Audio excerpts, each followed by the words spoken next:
خبر ہے کہ کالام کی جھیل سیف اللہ میں کشتی حادثے کی تحقیقات کے لیے کمیٹی قائم کر دی گئی ہے۔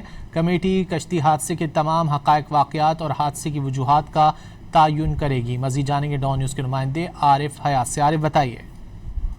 جی بالکل، یہ گزشتہ روز جو کالام میں جھیل سیف اللہ میں کشتی حادثہ ہوا تھا تو اس کے لیے خیبر پختونخوا حکومت نے 2 رکنی تحقیقاتی کمیٹی وہ قائم کر دی، اور یہ کمیٹی جو ہے تو یہ کشتی حادثے کے تمام حقائق، واقعات اور حادثے کے وجوہات کا تعین کرے گی۔ کمیٹی کشتی آپریشن قوانین، اجازت ناموں اور حفاظتی تقاضوں کو دیکھے گی، اور اس طرح کشتی چلانے والے کے لائسنس، اہلیت اور قانونی اجازت کے متعلق تحقیقات کرے گی۔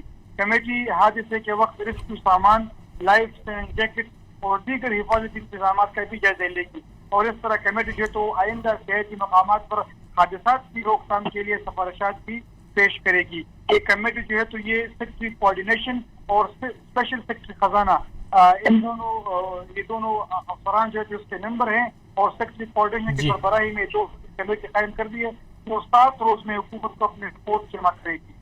جی بہت شکریہ عارف حیات ان تفصیلات کے لیے۔